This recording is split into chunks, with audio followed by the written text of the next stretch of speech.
Ok, bueno muchachos, esta sería la continuación de la segunda clase, no, perdón, de la primera clase de la segunda semana. Y de acuerdo a la carta del estudiante, nos tocaría ver el tema de tipos de datos.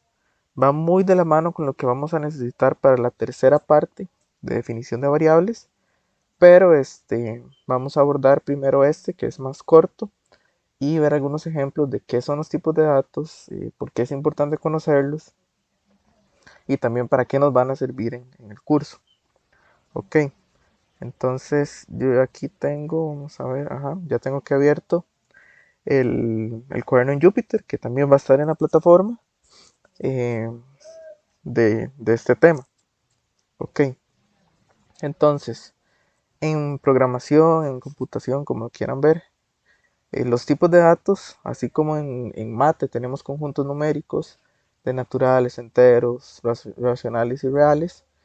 En computación tenemos estos tipos de datos para agrupar el conjunto de valores que pertenecen a ese tipo de dato.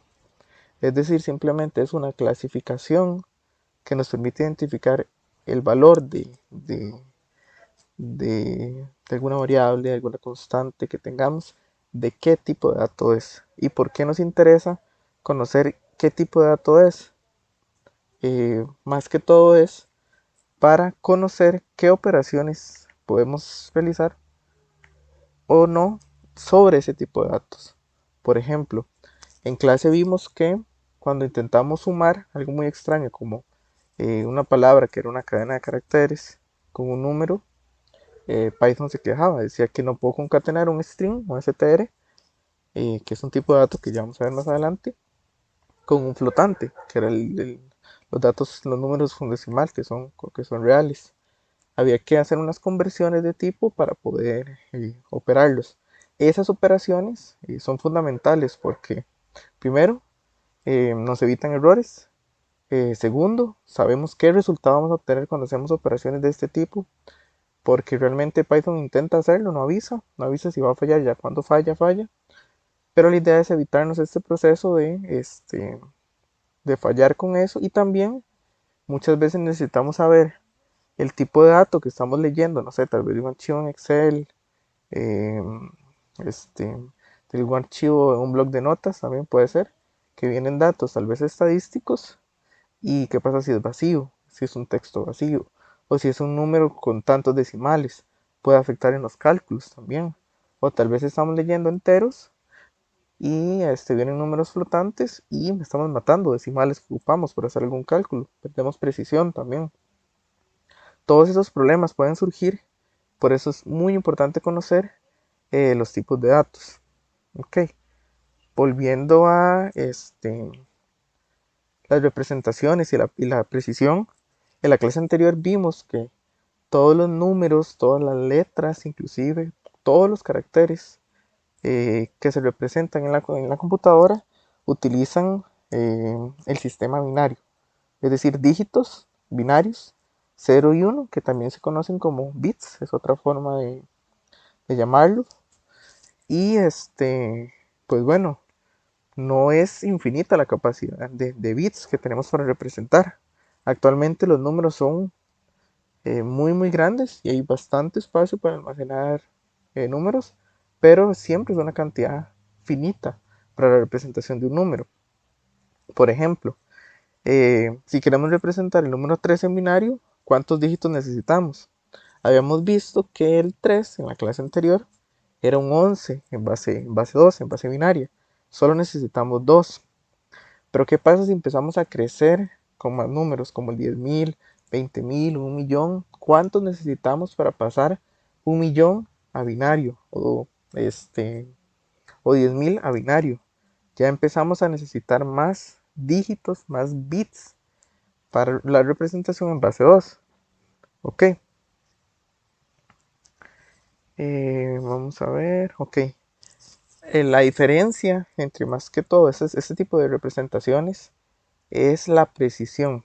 Ok, precisión simplemente vamos a entenderlo como la cantidad de bits que tengo disponibles para representar un número. Por convención, se hacen múltiplos de 8. De hecho, la unidad mínima actual en computación de un número, de una letra, de un carácter, se llama un byte. Un byte está conformado por 8 dígitos binarios u 8 bits, que es lo mismo, es el mismo concepto y es casi que convención desde hace mucho, mucho tiempo. Ok, pero ¿a qué me refiero con esto de que lo que varía la precisión? Veamos acá un pequeño ejemplo en este cuaderno de Excel. Habíamos visto que, que para el número 3 ocupamos el 1 y el 1, es el 11 en decimal. Entonces esto es eh, el número 3 en binario. Pero ahora, usualmente, como vimos, las representaciones de precisión, perdón, las representaciones en precisión son en múltiplos de 8. Pero entonces, ¿qué pasa con los 1, 2, 3, 4, 5, 6 bits que no utilicé? Si aquí yo tengo que, para el 3, solo necesito eh, 2 dígitos. La representación lógica sería ceros. ¿Ok? Entonces tengo el 3 en base 2 en binario con una precisión de 8 bits. ¿Qué pasa con los demás, con los otros 6 bits del frente que no están, eh, se cuentan como ceros? Igual en mate, los ceros a la izquierda no hacen diferencia, aquí tampoco. ¿Qué pasa si una máquina tiene precisión de 16 bits, que sigue siendo un múltiplo de 8, como en este caso? En la tabla de posiciones, en el sistema posicional de base 2, lo que veríamos es todos estos llenos de cero. Usted me dice, pero qué desperdicio, ¿verdad? No podemos tener simplemente cuando ocupemos 2, solo 2, cuando ocupemos 3, 3 y así sucesivamente. Sí se puede, es completamente viable. Se hace mucho desorden porque se necesita una convención para definir caracteres, para definir letras, para definir instrucciones que la máquina entiende, y se ocupan tamaños fijos o al menos con cierta variabilidad en algún dominio específico, que tal vez que varíe de 8 a 16, que es tal vez un número aceptable. Y lo que se asume en este acuerdo de convención es que vamos a desperdiciar eh, bits que no usamos, pero estamos abiertos a representar números muy grandes. Porque aquí podría representar números de 2 a la 15, que ya es un número enorme, más 2 a la 14, más 2 a la 3, y ahí seguirían con 16 bits. Actualmente las computadoras, si alguna vez se han preguntado de qué significa que sean x86, x64, es que, por ejemplo, x86, las instrucciones están basadas en las instrucciones que la máquina entiende en código máquina, están basadas de un tamaño de 32 bits, es decir, desde 2 a la 0 hasta 2 a la 31. En posiciones ahí habrían 32 bits. Y las de 64 bits eh, están basadas en posiciones desde las instrucciones de 64 bits, desde 2 a la 0 hasta 2 a la 63 en nuestro sistema posicional que sería muy parecido a este. Entonces son cantidades enormes para representar. Y aún así hay números astronómicos que no se pueden representar, que son aún más grandes que 2 a la 63, que es la potencia más grande, y que se utiliza software para ayudar. Por ejemplo, se empiezan a unir dos números de 64 bits y se forma uno grande de 128, pero ya eso sería software, programas específicos para esa funcionalidad. Pero en general esa es la precisión que se utiliza eh, desde hace mucho tiempo por convención en múltiplos de 8. Ok, retomando acá. Eh, ok, esto es interesante. Antes, el programador era el que tenía la responsabilidad de saber qué tipo de dato eh, era el que se iba a necesitar y qué precisión era requerida para hacer cualquier cálculo. números atómicos, por ejemplo, que aquí no creo que superen los 255, ¿verdad? Por la tabla periódica, pero con 8 bits serían suficientes. Entonces, como programadores, diríamos que con 8 bits podríamos hacerlo. Pero si trabajáramos en proyectos de distinta índole, como distancias entre estrellas también, o em, también hay probabilidades o áreas o cálculos de integrales, bueno, áreas, que es lo mismo, cálculos de integrales, que ocupamos mucha precisión, entonces definitivamente ocupamos más bits. ¿Ok? Por dicha, ya los lenguajes de alto nivel manejan estos tipos de datos a un nivel muy abstracto y nosotros los podemos utilizar con cualquier libertad. Uno de ellos es Python, entonces no tenemos que preocuparnos por saber escoger qué tipo de dato queremos usar. Ok, entre los tipos de datos que son importantes entender, eh, sí, para el curso, digámoslo así, y para Python en general, tenemos primero los enteros, que igual como el conjunto numérico en mate, no tienen parte decimal explícita, pues. Em, ok, sí, y son válidos para hacer cualquier operación aritmética, multiplicación, división, potencias, etcétera. Las operaciones básicas que podríamos hacer con enteros, las podemos hacer en Python con este tipo. Por ejemplo, almacenar número atómico, electrones de valencia, cantidad de resistencia en un circuito, en ohmios también es completamente válido. Aquí, el entero en Python, el tipo entero, como siempre son acrónimos o abreviaciones de las palabras, en inglés sería integer. En Python lo que vemos es la palabra int, que es el tipo de dato. Entonces, cuando hablamos de tipos enteros, en Python vamos a referirnos al tipo int. Si vemos acá esta función, que por el momento no nos importa mucho, la función type permite ver qué tipo de dato es el valor que está ingresando. Por ejemplo, aquí en esta función type le estamos colocando un 32 entre los paréntesis.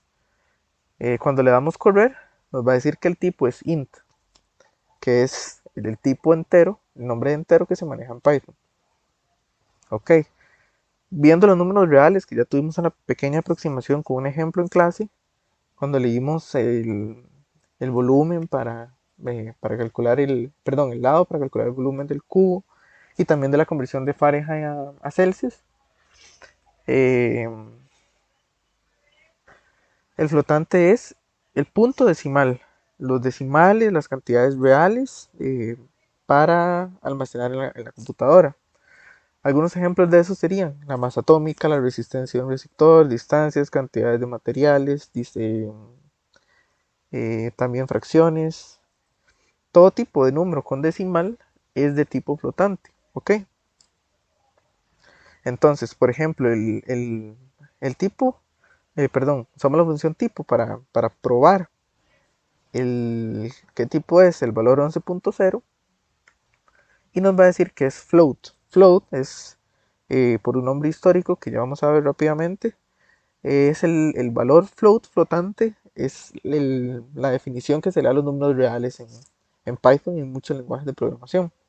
Ok, pero para representar los números reales hay un procedimiento bastante complejo y una mate bastante, eh, digamos que complicada de explicar y no nos interesa mucho para el curso, pero quiero que vean esto para que vean lo que está pasando acá. La función print ya vimos que sirve para imprimir valores. Era la función mostrar o imprimir que vemos en la fase de implementación con los algoritmos en pseudocódigo. Si imprimimos el 0.1 es 0.1, que es un décimo. Pero, ¿qué pasa si usamos esta función print? Que esta tiene una cadena de formato para el, para el número que pongamos, que ahorita no nos interesa mucho, pero básicamente lo que dice es el número, el número o el valor que usted quiere que yo imprima, lo voy a escribir con 50 decimales de precisión como un flotante, ¿ok? ¿Qué pasa si yo pongo acá, bueno, aquí hay un 5 y le voy a dar correr? y me dice que es 5 puntos y 50 ceros. Ok, ¿por qué? Porque es un entero. Lo convierte en un flotante, ¿sí? Me lo imprime como un flotante. Pero ahora, ¿qué pasa si yo quiero imprimir 0.1, eh, que es un flotante? Entonces va a estar bien, pero con 50 decimales.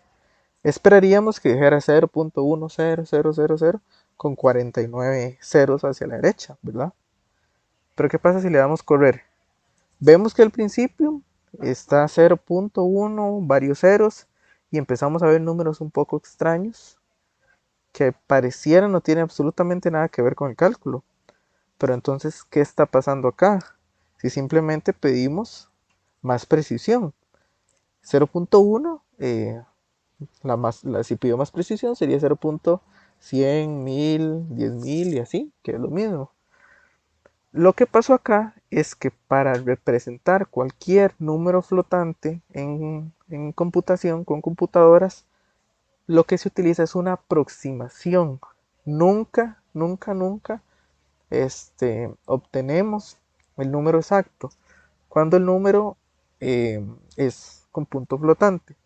¿Por qué? Para utilizar esto, para hacer estos cálculos, se utiliza un sistema que vamos a ver muy rápidamente, eh, que se llama representación por matriz matiza y exponente base 2. Ok, básicamente lo que dice es que a la hora de expresar un número con punto decimal, se va a aproximar como el producto de un número de una potencia base 2 elevada a un exponente multiplicado por una fracción positiva o negativa, que es la matiza. Y la matiza se expresa como la sumatoria de fracciones cuyo denominador también es una potencia 2, como vemos acá. Esto es 2 a la 1, esto es 2 a la 4, y así sucesivamente. Todos son potencias de 2. ¿Ok? Y aquí tenemos la matiza. Este proceso lo que me permite es que entre más grande sea la matiza y los bits para representar la matiza y el exponente, más precisión tengo para obtener el número de punto flotante, el número real. Ok, pero hay números que, como estamos haciendo aquí una suma de potencias, de fracciones, de potencias base 2, no logramos aproximar el número exacto. Ok, por eso es que aquí pasa que cuando yo le pido más decimales a 0.1, que es un número que casualmente cumple esto de que no podemos aproximar directamente, vemos este problema, que es estos números que no tienen nada que ver con aproximación. ¿Ok? Y no solo pasa con Python, pasa con muchos lenguajes de programación, hojas de cálculo también, que sufren del mismo problema. ¿Por qué? Porque físicamente, como funciona actual la representación, la aproximación exacta no es posible. Y cuando pedimos más precisión, no nos alcanza los bits para representar y empezamos a hacer cálculos y estimaciones con sumas de fracciones base 2. ¿Qué pasa? Podemos ver este ejemplo que yo le puse en romper Excel porque es uno muy conocido. Esta fórmula tiene lo siguiente. Dice que es menos 1 multiplicado por 0,5 menos 0,4 menos 0,1. ¿Ok? Multiplicado por menos 1. ¿Ok? Eso en teoría debería darme 0, ¿verdad? Porque la fracción de adentro me da 0. Y afuera es menos 1 por 0, debería dar 0 o menos 0. 0 por convención. Pero cuando vemos acá y le damos Enter, vemos que da 0,00000 y pasa exactamente lo mismo. La precisión, cuando yo le pido más decimales a Excel, empieza a aproximar. ¿Por qué? Porque ya no me alcanzan los decimales para llegar a la precisión de 0. Y esos factores que están acá pueden influir más adelante en cálculos erróneos, en cifras que no dan el valor que se tiene que dar. Imagínense gente que se especializa en el área de contabilidad y que utiliza Excel y hay valores que no sirven en libros contables. Es un verdadero problema y es algo que tenemos que entender de cómo pasa, cómo se soluciona esto. Hay software especializado para manejar este tipo de errores y tener aún más precisión, no tener esa pérdida de precisión cuando pedimos más decimales. Ok, pero eso es como un dato curioso que tenemos que entender de que depende del dominio del problema y de la precisión en los tipos de datos que queramos, tenemos que elegir las herramientas que queremos usar y tenemos que estar conscientes de problemas que pueden surgir a la hora de hacer cálculos y operaciones. Ok, también cuando nosotros tenemos operaciones entre reales y enteros, que es completamente válido sumar 5,0 más 4. ¿Se acuerdan cuando en la escuela colocábamos la suma? Sumábamos 5,5 más 4 y 4 no tenía decimal, le agregamos un 4,0 para que quepa bien en las casillas de las posiciones de base 10, unidades, decenas y centenas. Entonces, ¿qué pasa aquí con Python? Con muchos lenguajes pasa lo mismo. Si a la hora de hacer una operación de flotantes más un entero, él va a hacer una operación que se llama promoción de datos. Eso es, el número real puede contener el número entero. O sea, el tipo de dato flotante puede hacer que el tipo de dato entero esté sobre él, esté dentro de ese conjunto, perdón. Sí, sí se puede. Agréguele los decimales necesarios para realizar la precisión. Entonces, en ese ejemplo de 5,5 más 4, Python lo que haría es que el 4 pasa y se promueve a un real como 4,0 y la operación se hace. ¿Ok? Se sigue cumpliendo de que no podemos sumar datos distintos. Lo que él hace es una operación de promoción para que los dos tipos de datos sean iguales y sea consistente. ¿Ok? Luego, el siguiente tipo de datos, ya vimos enteros, ya vimos flotantes. El siguiente es el booleano. El booleano es un tipo de dato que sirve para las operaciones lógicas. Vimos que si una operación no es aritmética o no es lógica, no podemos realizarla con computadores, no es realizable. El tipo de dato booleano lo que viene a hacer es preguntar si algo es cierto o no. Es decir, responde sí o no, true o false, perdón, en Python. Igual como Python abrevia todos los tipos de datos, el booleano se llama bool y se representa con dos valores, el true y el false. También se puede ver como 1 y 0, pero es muy poco usual. ¿Qué podemos responder o para qué es necesario el tipo de dato booleano?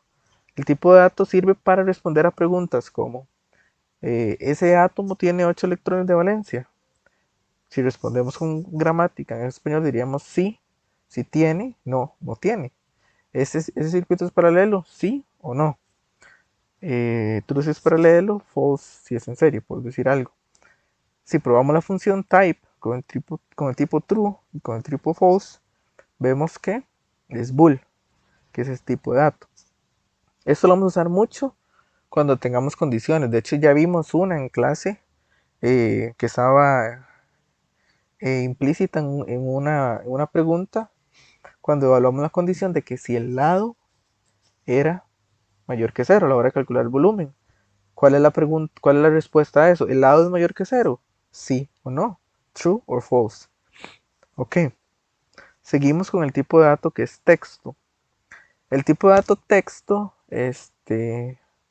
o más bien cadena de caracteres, que es ya lo que vimos, cadenas de caracteres de texto, eh, simplemente se utilizan para expresar texto que cambia o no cambia con el tiempo. Sí, puede cambiar con el tiempo. Y se utiliza ya sea la comilla simple, que es esta comilla acá, comilla simple, o la comilla doble, que es lo mismo.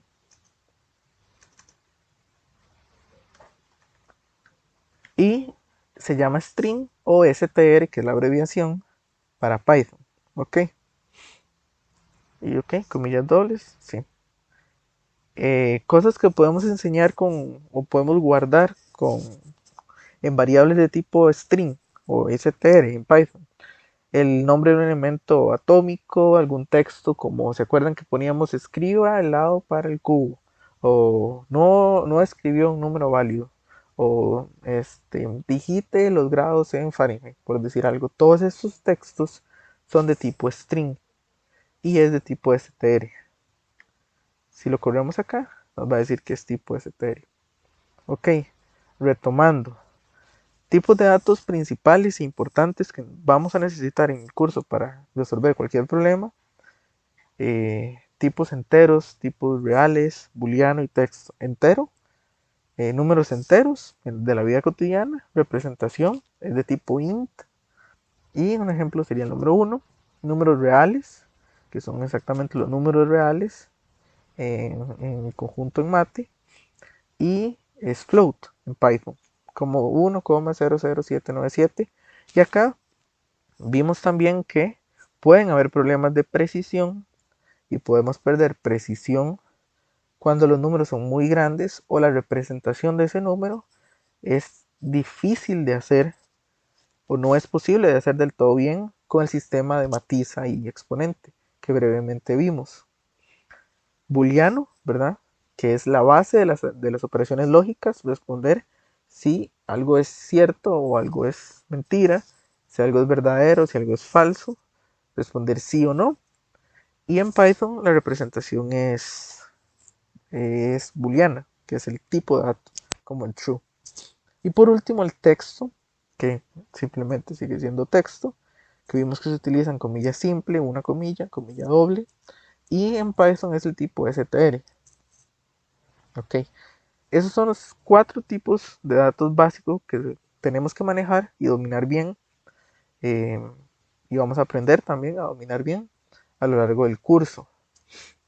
Por último, hay unos caracteres especiales que no necesariamente son tipos de datos, pero permiten dar formato a texto y no están presentes en el teclado. Esa es la característica, la característica más importante, que no están presentes como tal, pero sí se generan con algunas teclas.